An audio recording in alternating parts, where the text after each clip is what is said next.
तैयार हो जाओ क्योंकि ये सिर्फ एक रिकैप नहीं है। ये है झनक की जंग की पूरी दास्तान, स्टेप बाय स्टेप, एक एक डायलॉग के साथ। और मेरी वो स्पेशल वाली कमेंट्री जो आपको स्क्रीन से चिपकने पर मजबूर कर देगी। चलो शुरू करते हैं इस रोलर कोस्टर राइड को। वाह क्या एपिसोड था यार, सच में क्या एपिसोड था। देखो ना, एपिसोड की शुरुआत ही इतनी ज्यादा इंटेंस है कि आप पॉपकॉर्न का पैकेट खोलना ही भूल जाओगे। कल्पना करो मेरे साथ, अपनी आंखें बंद करो और सोचो। झनक बैठी है अपने उस छोटे से प्यारे से कमरे में जहां उसकी उम्मीदें और सपने दोनों रहते हैं। उसके हाथ में फोन है, लेकिन उस फोन में जान नहीं है। उसकी आंखों में एक छोटी सी उम्मीद की चमक है, लेकिन उसके दिल में वो डर भी है जो हर उस लड़की को होता है जब उसके सपने समाज और परिवार की बेड़ियों में जकड़े हुए लगते हैं। वो एक और बार ऋषि को कॉल करती है। अरे ऋषि तो उसका लाइफलाइन है ना। वो लड़की अंदर से चीख रही है, चिल्ला रही है, भैया प्लीज बस एक सिग्नेचर मेरे एडमिशन फॉर्म के लिए, मेरे सपनों के लिए, मेरी जिंदगी के लिए। लेकिन क्या होता है, फोन उठता है और दूसरी तरफ से आवाज आती है ऋषि की। वो ऋषि जो बेचारा खुद अपनी ही कंफ्यूजन, अपनी ही जिम्मेदारियों के जाल में ऐसा फंसा हुआ है कि उसे कुछ समझ ही नहीं आ रहा है। वो बस इतना कह देता है, बिजी हूं मैं, और फोन काट देता है। कट, सन्नाटा। तैयार हो जाओ क्योंकि ये सिर्फ एक रिकैप नहीं है। ये है झनक की जंग की पूरी दास्तान, स्टेप बाय स्टेप, एक एक डायलॉग के साथ। और मेरी वो स्पेशल वाली कमेंट्री जो आपको स्क्रीन से चिपकने पर मजबूर कर देगी। चलो शुरू करते हैं इस रोलर कोस्टर राइड को। वाह क्या एपिसोड था यार, सच में क्या एपिसोड था। देखो ना, एपिसोड की शुरुआत ही इतनी ज्यादा इंटेंस है कि आप पॉपकॉर्न का पैकेट खोलना ही भूल जाओगे। कल्पना करो मेरे साथ, अपनी आंखें बंद करो और सोचो। झनक बैठी है अपने उस छोटे से प्यारे से कमरे में जहां उसकी उम्मीदें और सपने दोनों रहते हैं। उसके हाथ में फोन है, लेकिन उस फोन में जान नहीं है। उसकी आंखों में एक छोटी सी उम्मीद की चमक है, लेकिन उसके दिल में वो डर भी है जो हर उस लड़की को होता है जब उसके सपने समाज और परिवार की बेड़ियों में जकड़े हुए लगते हैं। वो एक और बार ऋषि को कॉल करती है। अरे ऋषि तो उसका लाइफलाइन है ना। वो लड़की अंदर से चीख रही है, चिल्ला रही है, भैया प्लीज बस एक सिग्नेचर मेरे एडमिशन फॉर्म के लिए, मेरे सपनों के लिए, मेरी जिंदगी के लिए। लेकिन क्या होता है, फोन उठता है और दूसरी तरफ से आवाज आती है ऋषि की। वो ऋषि जो बेचारा खुद अपनी ही कंफ्यूजन, अपनी ही जिम्मेदारियों के जाल में ऐसा फंसा हुआ है कि उसे कुछ समझ ही नहीं आ रहा है। वो बस इतना कह देता है, बिजी। अब cut to the boss house. अरे वाह वाह, यहाँ तो फैमिली का full on high voltage drama पहले से ही चल रहा है। तनुश्री, वो एवर कंप्लेनिंग, हमेशा शिकायत करने वाली आंटी, गुस्से में लाल पीली होकर चिल्ला रही है। वो झनक, वो लड़की फिर से कोई मुसीबत खड़ी करेगी। मुझे पता है, उस लोकल गार्डियन फॉर्म के चक्कर में वो हमारी मिष्टी के एडमिशन खराब कर देगी, वो हमारे घर की शांति भंग कर देगी। नीलू, जो हमेशा शांति बनाने की कोशिश करती है, उसे शांत करने की कोशिश कर रही है। लेकिन तनुश्री का गुस्सा तो 7वें आसमान पर है, वो रुकने वाला नहीं है। और तभी एंट्री होती है अर्शी की, स्टाइल में, और आते वो अपना एजेंडा साफ कर देती है। मैं अदिति को अपने साथ ले जाना चाहती हूँ, वो यहाँ ठीक नहीं है। इंदुमती, जो घर की बड़ी हैं, वो तुरंत कहती हैं, नहीं अदिति यहीं ठीक है, वो डॉक्टर सुरजीत की निगरानी में है, उसे कहीं ले जाने की जरूरत नहीं है। तनुश्री भी अपनी तरफ से नमक मिर्च लगाती है और क्या बोलती है, ऋषि ने तो अदिति की देखभाल के लिए अपने काम से छुट्टी तक ले ली है, वो अपनी पत्नी का पूरा ध्यान रख रहा है। लेकिन अर्शी का चेहरा देखो दोस्त, तुम ध्यान से देखो, उसकी आंखों में शक की लकीरें इतनी साफ दिख रही हैं जैसे कोई गणित का सवाल हो। वो ऋषि पर भरोसा नहीं कर रही है। दोस्तों, ये फैमिली डायनामिक्स, मैं मनीषा बोल रही हूँ, और ये सीन तो मुझे बिल्कुल वैसा ही लगा जैसे मेरी फैमिली में जब सारी आंटियां एक साथ बैठती हैं और चाय पीते पीते दुनिया भर की गॉसिप करती हैं। हंसो मत, लेकिन ये रिलेटेबल है ना, हर घर की कहानी है ये। अगर हाँ, तो लाइक का बटन अभी के अभी दबाओ, मुझे पता चलना चाहिए कि मैं अकेली नहीं हूँ। अब सीन शिफ्ट होता है अदिति के कमरे में। माहौल थोड़ा शांत है, लेकिन ये तूफान से पहले की शांति है। अनिरुद्ध, वो कूल डैडी, अपनी बेटी से पूछता है, अदिति बेटा अब कैसी हो तुम? अदिति एक थकी हुई फीकी सी मुस्कान के साथ कहती है, अब ठीक हूँ पापा। ऋषि उसके पास बैठा है और उसे अपने हाथों से खाना खिला रहा है, और वो मोमेंट इतना स्वीट, इतना परफेक्ट लगता है कि एक पल को आपको लगेगा कि शायद सब कुछ नॉर्मल हो गया है, शायद ये खुशहाल परिवार है। लेकिन नाजीना, इतनी आसानी से शांति कहाँ। अर्शी फिर से एक बम फोड़ती है। वो सीधे ऋषि पर शक करती है, उसकी आंखों में आंखें डालकर कहती है, मुझे तुम पर बिल्कुल भरोसा नहीं होता ऋषि, तुम कुछ तो छुपा रहे हो। अदिति जो बीमार है वो बीच में आकर कहती है, माँ प्लीज अभी ये सब बातें करने का टाइम नहीं है, मेरी तबीयत ठीक नहीं है। लेकिन हवा में वो जो कड़वाहट है, वो जो नाराजगी है, वो आप महसूस कर सकते हो। दोस्तों, ये इमोशंस का एक कॉकटेल है। इसमें प्यार है, शक है, गुस्सा है, देखभाल है, सब कुछ मिक्स है। क्या लगता है, अर्शी का शक सही है? क्या ऋषि सच में कुछ छुपा रहा है? स्पॉइलर अलर्ट, आगे सब पता चलेगा। मनीषा रिव्यू पर ऐसे ही मजेदार ट्विस्ट मिलते रहेंगे, तो भैया इंतजार किसका कर रहे हो? सब्सक्राइब का बटन दबा ही दो अब देखो, फैमिली की बातचीत का टॉपिक कैसे बदलता है। ड्रामा अब दादा भाई पर शिफ्ट हो जाता है। इंदुमती बताती है, दादा भाई तो पेंशन लेने के लिए पुतुल के साथ बाहर गए हैं। अर्शी, जिसे गॉसिप करने का कोई मौका नहीं छोड़ना, वो तुरंत पूछती है, अच्छा पुतुल का डिवोर्स हो गया है क्या? इंदुमती कहती है, नहीं, अभी तक तो नहीं हुआ है। फिर टॉपिक आता है रिद्धिमान का। अरे वही जो कभी सांझ से प्यार करता था, लेकिन फिर अचानक विदेश चला गया। अर्शी अपना अंदाजा लगाती है, अरे अब तक तो उसने वहां किसी गोरी मैम से शादी कर ही ली होगी। लेकिन इंदुमती कहती है, नहीं, जहां तक मुझे पता है वो अभी भी सिंगल है। और बस ऋषि का सब्र का बांध टूट जाता है। वो चिल्लाता है, अर्शी बस करो, तुम यहाँ आदिति से मिलने आई हो या पूरी फैमिली की पंचायत करने आई हो? वाह क्या टेंशन है, माहौल में इतनी टेंशन है कि चाकू से काटी जा सकती है। दोस्तों, ये गॉसिप वाला सीन मुझे हमेशा हंसाता है, क्योंकि हर फैमिली में यही तो होता है, चाय के साथ चटपटी बातें, दूसरों की जिंदगी में झांकने का मजा। अगर तुम्हारी फैमिली भी बिल्कुल ऐसी है तो कमेंट में अपनी सबसे funny family gossip story share करो। मनीषा रिव्यू, आपकी पूजा यहाँ है तुम्हारी सारी। और तभी तभी डोरबेल बजती है, ट्रिंग ट्रिंग। एक पल के लिए सब चुप हो जाते हैं, एक दूसरे को देखते हैं। इस वक्त कौन आया होगा? तनुश्री दरवाजा खोलने जाती है। वो दरवाजा खोलती है और बूम, सामने झनक खड़ी है, अकेली। उसकी आंखों में डर नहीं, एक अजीब सी शांति है, एक अनजाना लेकिन दृढ़ चेहरा। पूरा घर, पूरा बॉस परिवार सन रह जाता है, जैसे किसी ने सबको स्टैच्यू बोल दिया हो। हवा रुक जाती है, घड़ियां थम जाती हैं। झनक अंदर आती है और सीधे मुद्दे पर आती है। उसकी आवाज़ कांप नहीं रही। वो कहती है, मुझे दादा भाई का सिग्नेचर चाहिए, मेरे कॉलेज फॉर्म पर लोकल गार्जियन के तौर पर। आज आखिरी दिन है। अनिरुद्ध, जो हमेशा की तरह साइड में खड़ा तमाशा देख रहा है, वो पूछता है, लेकिन इसकी जिम्मेदारी कौन लेगा? झनक उसकी तरफ एक दर्द भरी निगाह से देखती है, लेकिन खुद को संभालते हुए कहती है, मुझे पता है कि ये आपकी ड्यूटी है, आपका फर्ज है, लेकिन मैं आपसे कोई उम्मीद नहीं करती। वाह क्या लाइन थी, सीधा दिल पर लगी। अदिति, जो बिस्तर पर लेटी है, वो इरिटेट होकर चिल्लाती है, बस करो ये सब, अपना बोलना बंद करो और जाओ यहाँ से। लेकिन इस बार झनक अकेली नहीं थी। उसकी दोस्त सखी आगे आती है और शेरनी की तरह दहाड़ती है, क्यों बंद करें, वो सिर्फ एक सिग्नेचर मांग रही है, और ऋषि तो झनक का पति है, ये उसका हक है। और फिर धम, वो बम फोड़ता है जिसके लिए कोई भी तैयार नहीं था। वो पूरे परिवार के सामने अदिति और अर्शी के मुंह पर चिल्लाकर कहता है, और आप लोग जिम्मेदारी की बात करते हैं, झनक असल में अनिरुद्ध की बेटी है। क्या? व्हाट? पूरा कमरा साइलेंट हो जाता है, पिन ड्रॉप साइलेंस। अदिति और अर्शी के चेहरे पर अविश्वास से ऐसे भाव आते हैं जैसे उन्होंने भूत देख लिया हो। उनके मुंह खुले के खुले रह जाते हैं। दोस्तों, ये revelation, oh my God, oh my God, मेरा तो सच में मुंह खुला का खुला रह गया था। क्या तुम्हें शौक लगा? सच सच बताओ, कमेंट करो और बताओ कि तुम्हारा पहला रिएक्शन क्या था, क्योंकि ये तो सिर्फ शुरुआत है। मनीषा रिव्यू पर ऐसे शॉक्स और धमाके रोज मिलेंगे, तो कहीं मत जाना। इंदुमती, जो अब तक शॉक में थी, वो सिचुएशन को कंट्रोल करने की कोशिश करती है। वो चिल्लाती है, तुम लोग जाओ यहाँ से, अभी के अभी निकल जाओ।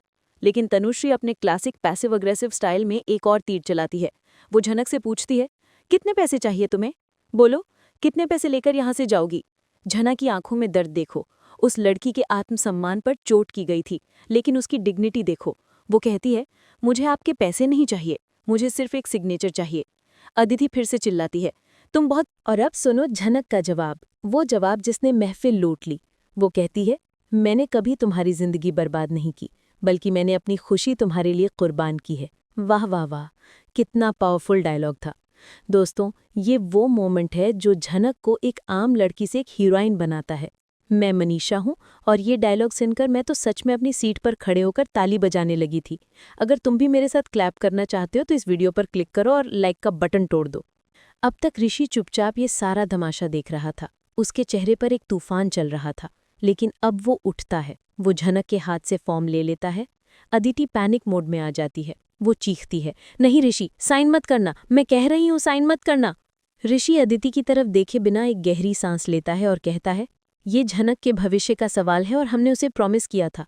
अदिति कहती है, किसी की मदद करना और किसी की पूरी जिम्मेदारी लेना दोनों में बहुत फर्क होता है। लेकिन ऋषि फैसला कर चुका था। वो पेन उठाता है और साइन कर देता है। और पेन के स्ट्रोक्स में सिर्फ इंक नहीं थी, उसमें एक विद्रोह था, उसमें एक राहत थी। वो अपनी फैमिली के इमोशनल तानाशाही के खिलाफ एक बगावत थी। झनक की आंखों में आंसू आ जाते हैं, लेकिन ये खुशी के थे। वो धीरे से कहती है, थैंक्स, और बिना पीछे मुड़े, बिना किसी और को देखे, वो अपनी दोस्तों के साथ वहां से चली जाती है। End of scene. लेकिन दोस्तों, ये अंत नहीं है, ये तो एक नए तूफान से पहले की शांति है। अब चलो इस एपिसोड का पोस्टमार्टम करते हैं, क्योंकि मनीषा रिव्यू बिना डीप एनालिसिस के कैसे रह सकती है। ये एपिसोड क्वाइट फायर का एक परफेक्ट एग्जाम्पल था। शांत आग। झनक का बॉसेस मेंशन में एंट्री करना कोई आम बात नहीं थी, ये सिंबॉलिक था। ये उस जगह पर उसकी वापसी थी जहां उसे मिटाने की, उसे तोड़ने की हर कोशिश की गई थी, लेकिन इस बार वो खुद अपने पैरों पर खड़ी होकर आई थी। और ऋषि का वो साइनिंग मोमेंट, अरे वो तो इस कहानी का टर्निंग पॉइंट है दोस्तों। ये सिर्फ एक दया का काम नहीं था दोस्तों, ये उसके परिवार के इमोशनल डिक्टेटरशिप के खिलाफ एक खुला। और अदिति का कड़वापन, उसकी जलन। एक समय में जो लड़की इतनी दयालु और अच्छी थी, अब वो इनसिक्योरिटी में इतनी डूब चुकी है कि वो जहरीली हो गई है। झनक पर उसके ताने असल में उसका डर दिखाते हैं, कंट्रोल खोने का डर, ऋषि को खोने का डर। और अनिरुद्ध की न्यूट्रलिटी, मुझे तो ये कायरता लगी, सॉरी, लेकिन सच यही है। वो साइड लाइन पर खड़े होकर तमाशा देखता रहता है, जबकि सच खुद चलकर उसके दरवाजे पर आ गया था। वो चाहता तो 1 मिनट में सब कुछ ठीक कर सकता था, लेकिन उसने नहीं किया। दोस्तों, ये शो इतना ग्रिपिंग क्यों है? क्योंकि इसमें जो फैमिली पॉलिटिक्स दिखाई गई है वो बिल्कुल रियल है। वो जजमेंटल एटीट्यूड्स, वो टेढ़े मेढ़े वफादारी के रिश्ते, वो ताने, ये सब हमारे आसपास होता है। और झनक का वो कंपोजर, बेइज्जती के बीच में भी शांत रहना, हमें याद दिलाता है कि क्यों वो इस कहानी की इमोशनल एंकर है। हर एपिसोड उसके साथ और ज्यादा भारी और ज्यादा रिच महसूस होता है। और प्रीकैप में दिखाया है कि झनक सिम्बिलुनी लौटने की तैयारी कर रही है, जबकि अनिरुद्ध और अर्शी मिलकर उसकी एडमिशन को खराब करने का प्लान बना रहे हैं। मतलब शांति तो इस शो की डिक्शनरी में एक लग्जरी है। यहाँ तो हर पल ड्रामा ही ड्रामा है। लेकिन रुकना, ये रिव्यू भी खत्म का हुआ है, ये तो बस ट्रेलर था। चलो अब हर कैरेक्टर के दिमाग के अंदर एक डीप ड्राइव करते हैं। पहले बात करते हैं हमारी हीरोइन, हमारी शेरनी झनक की। वाह, क्या ताकत है इस लड़की में, क्या गजब का आत्मसम्मान है।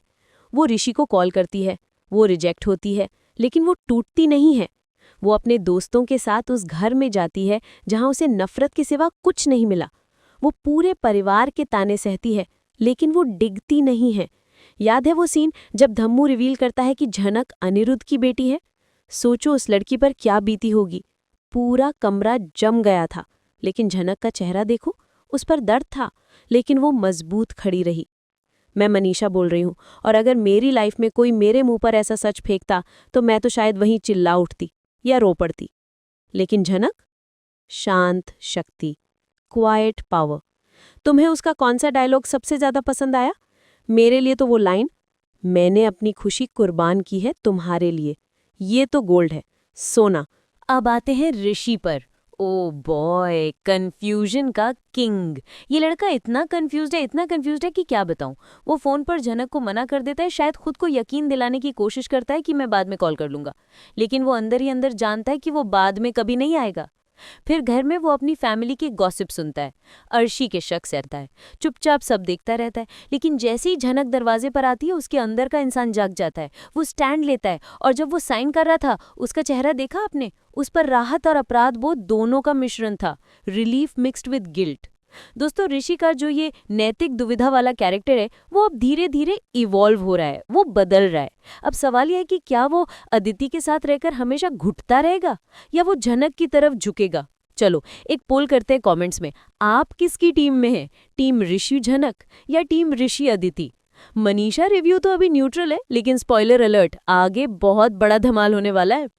अब अदिति की तरफ आते हैं। बेचारी वो थकी हुई मुस्कान के साथ ऋषि के हाथों से खाना खा रही है, लेकिन अंदर से वो जल रही है ईर्ष्या की आग में। जैसे ही वो झनक को देखती है वो फट पड़ती है। सेल्फिश, मौका परस्त। उसकी शब्दों में जलन और इनसिक्योरिटी साफ साफ झलकती है। एक समय था जब वो बहुत दयालु थी, लेकिन अब वो एक कंट्रोल फ्रीक बन गई है। ये कैरेक्टर आप कितना अमेजिंग है। ये शो हमें दिखाता है कि कैसे असुरक्षा की भावना एक इंसान को पूरी तरह से बदल सकती है। दोस्तों, क्या आप इससे रिलेट कर सकते हैं? कभी ना कभी हम सब ने अपनी जिंदगी में ये महसूस किया है। अगर हाँ, तो अपनी कहानी शेयर करो। और तनुश्री, वो तो क्लासिक पैसिव अग्रेसिव आंटी है। कितने पैसे चाहिए तुम्हें? अरे, इस लाइन पर तो मैं सच में हंस पड़ी थी। वो हमेशा झनक को विलन समझती है, लेकिन असल में वो अपने खुद के डर को झनक पे प्रोजेक्ट करती है। नीलू, इंदुमती, अर्शी, इन सब का रोल भी कहानी में बिल्कुल परफेक्ट है। और अर्शी की गॉसिप, अरे वो तो इस फैमिली ड्रामा का स्पाइस है। चलो अब उसकी सीन को एक बार फिर से रीप्ले करते हैं, क्योंकि वो इतना ज्यादा इंटेंस था कि उसे एक बार देखना काफी नहीं है। मेरे साथ कल्पना करो, डोरबेल बजती है, ट्रिंग ट्रिंग। तनुश्री दरवाजा खोलती है और सामने झनक खड़ी है। पूरा परिवार शॉक में। झनक अंदर आती है, सिग्नेचर चाहिए। अनिरुद्ध पूछता है, रिस्पॉन्सिबिलिटी कौन लेगा? झनक जवाब देती है, ये आपकी ड्यूटी है।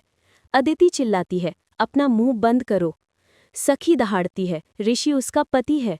और फिर धम्मू का धमाका, झनक अनिरुद्ध की बेटी है। सन्नाटा। तनुश्री कहती है, पैसे चाहिए? झनक का जवाब, नहीं। अदिति का ताना, तुम सेल्फिश हो। झनक का पलटवार, मैंने अपनी खुशी कुर्बान की है। और फिर ऋषि उठता है, फॉर्म लेता है और साइन कर देता है। एंड वाह, राइटर्स को मेरा सलाम है। क्या सीन लिखा है, क्या डायलॉग्स लिखे हैं। दोस्तों, ये एपिसोड सिर्फ एक कहानी नहीं है, ये एक लेसन है कि हिम्मत से लड़ो, अपने हक के लिए बोलो और सच का साथ दो। झनक की तरह बनो। अगर आप भी इंस्पायर्ड महसूस कर रहे हो तो मनीषा रिव्यू को फॉलो करो, क्योंकि अगले एपिसोड की कहानी भी सबसे पहले सबसे मज़ेदार तरीके से यहीं मिलेगी। अब चलो माहौल को थोड़ा हल्का करते हैं, थोड़ा फन ऐड करते हैं। कल्पना करो कि अगर ये सब रियल लाइफ में हो रहा होता तो क्या होता? झनक दरवाजे पर आती और तनुश्री कहती, कितने पैसे चाहिए? और झनक जवाब देती, पैसे नहीं आंटी, एक कप चाय पिला दीजिए, बड़ा लंबा सफ़र करके आई हूँ। या फिर जब ऋषि साइन कर रहा होता तो वो अदिति से कहता, ये सिर्फ एक फॉर्म नहीं है, ये मेरा लव लेटर है। ओहो, क्या रोमांटिक ट्विस्ट होता। आपका फ़नी वर्जन क्या है सीन का? मुझे कमेंट्स में बताओ। सबसे फ़नी कमेंट को मैं अगले वीडियो में शाउट आउट दूंगी। एक बार फिर से एनालिसिस पर आते हैं। इस शो का थीम क्या है? लव, बिट्रेयल, लॉयल्टी, प्यार, धोखा और वफादारी।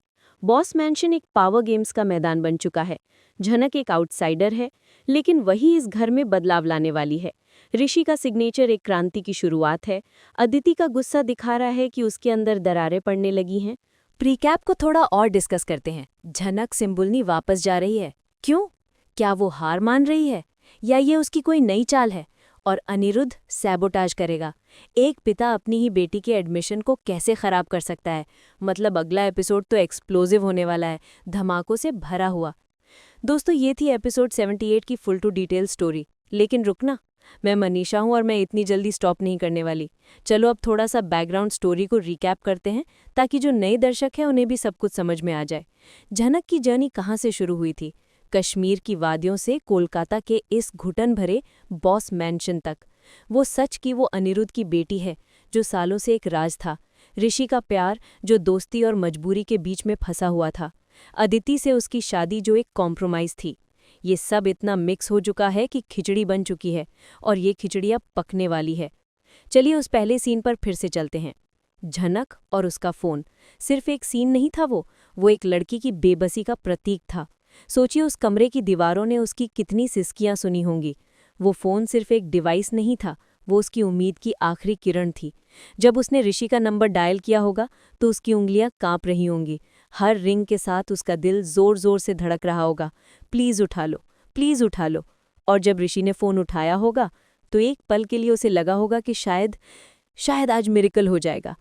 लेकिन फिर वो दो शब्द, बिजी हूँ, उन दो शब्दों ने उसके दिल के टुकड़े टुकड़े कर दिए होंगे।